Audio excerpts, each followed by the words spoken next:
You will be glad to hear that under the circumstances I was able to attend the lecture, and though as a rule I do not care for such meetings, I enjoyed it very much, obliged, having regard to the subject, that I think there ought to have been a much larger audience, but some who ought to have known about it pleaded ignorance in justification of their absence. With regard to the lecture itself, I have pleasure in giving you a summary of the chief points.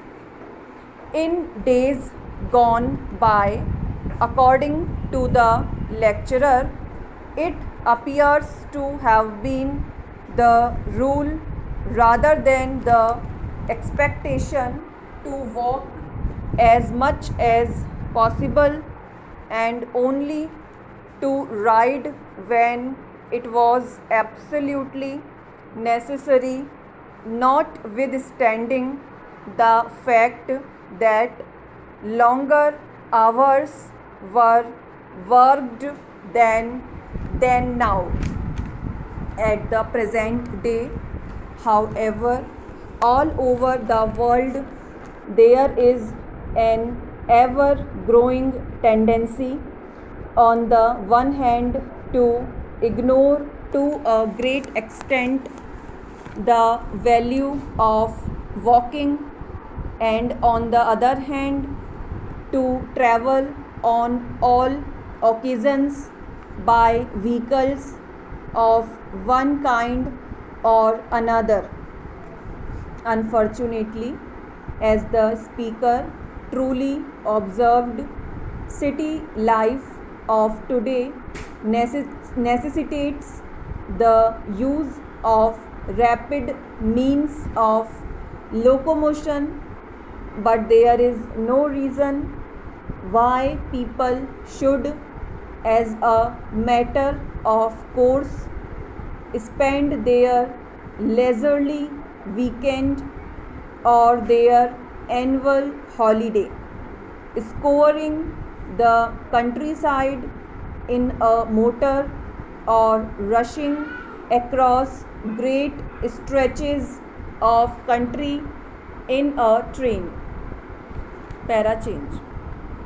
In continuation of his address on the benefits of walking exercise, let us consider the matter for a moment, said the lecturer, and try to estimate the advantages of walking and walking tours.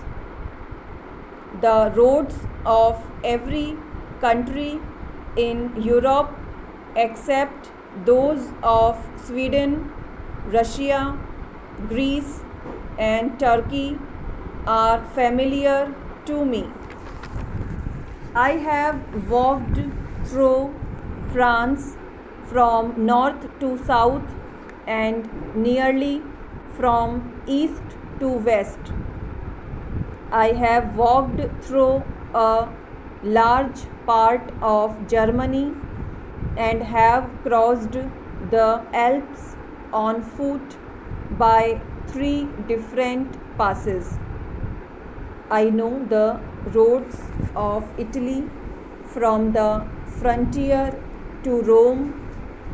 I have been across pathless Bohemia and through Hungary and the Austrian Tyrol. I can therefore speak on the subject of walking with some authority, and from first to last my expression of opinion should be of great value. In the first place, a walking tour has great educational advantages. It teaches us the physical features of a country in such a manner as no other way can.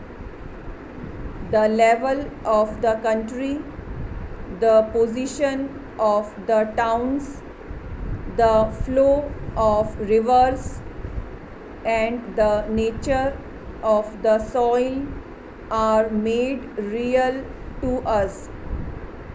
The average Englishman, whose idea of a lake is Windermere, of a mountain Snowdon, and of a river the Thames, would open his eyes if he found himself by the side of Lake Constance, or if he crossed the Alps and Pyrenees and followed the 700 miles of the Rhine.